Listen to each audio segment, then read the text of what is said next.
नमस्कार। चंद्रमा के विषय में हम बात कर रहे हैं कि चंद्रमा का फल कौन से स्थान पे कैसा होता है। कुंडली में 12वां घर लग्न से गणना करते हुए काउंट करते हुए जब 12वां घर यानी कि सबसे अंतिम घर जो सबसे ऊपर होता है, दाईं साइड होता है। अगर हम कुंडली देखते हैं तो राइट साइड में जो सबसे कॉर्नर का पोर्शन होता है वो 12वां घर होता है। वहाँ यदि चंद्रमा होता है तो क्या होता है? जैसे कि हम जानते भी हैं, चंद्रमा मन का कारक है। चंद्रमा माता का भी कारक है। माता का विचार भी चंद्रमा से होता है।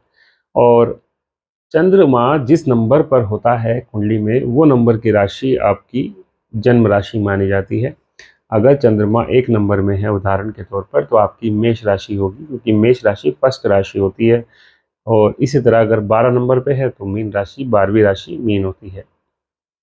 तो चंद्रमा यदि किसी भी राशि में आपके 12वें घर पर है तो कुछ सामान्य फल या कुछ सामान्य फलादेश आपको देखने को अवश्य मिलते हैं। वो क्या है? जैसा कि आपको चंद्रमा की दशा अंतर्दशा में निश्चित है कि आपको नींद की समस्या हो जाएगी। एक किशोर वर्ग तक तो ये बात नहीं कर सकते, जब बच्चा किशोर अवस्था तक होता है, लेकिन उसके बाद आपको नींद की समस्या चंद्रमा की दशा अंतर्दशा में अवश्य अवश्य होती है। और साथ में फाइनेंशियली डाउनफॉल आप अवश्य देखते हैं चंद्रमा की दशा या अंतर्दशा में। या तो आप जब कमा नहीं रहे, बच्चे हैं और चंद्रमा की दशा है, तो आपके पिता को डाउनफॉल आएगा फाइनेंशियली। और अगर आप बड़े हो गए हैं, चंद्रमा की महादशा आ गई, तो फाइनेंशियली आपके जीवन में बहुत कठिन समय आ सकता है। चंद्रमा अगर 12वें घर पर है तो आपको किसी भी घटना का पूर्वानुमान हो सकता है। चंद्रमा आपकी नींद का भी, चंद्रमा 12वें घर पर है, 12वां घर आपका नींद का है, 12वां घर मोक्ष का भी होता है। चंद्रमा यानी कि हमारा जो मन है, जो मोक्ष वाले कारकत्व से जुड़ता है, तो हमें किसी न किसी घटना का पूर्वानुमान होना ये सामान्य बात लगती है।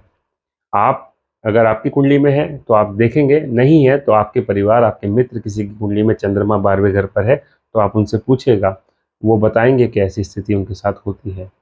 चंद्रमा यदि 12वें घर पर होता है तो आपको स्वप्न बहुत आते हैं। नींद तो कम आती है, लेकिन सपने ज़्यादा, नींद जब भी आएगी तो सपने ज़्यादा आएंगे।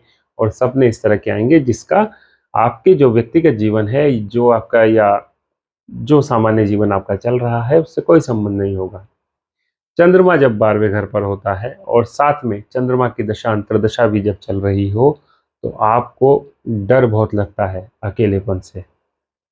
और एक बात और, चंद्रमा जब 12वें घर पर हो और जब दशा अंतर्दशा चल रही हो तो आपकी माता को स्वास्थ्य संबंधित दिक्कतें आती हैं। अगर आपकी कुंडली में चंद्रमा पहले से ही पीड़ित है राहु से या शनि से, तो दिक्कत ज़्यादा आ सकती है। नहीं तो जो एक सीजनल समस्या, बुखार या कोई भी छोटी मोटी बीमारी, वो हो सकती है आपकी माँ को, क्योंकि माँ का कारक चंद्रमा है और 12वां घर बीमारी भी देता है, आर्थिक व्यय भी कराता है, बीमारी की वजह से हॉस्पिटलाइज भी करा देता है।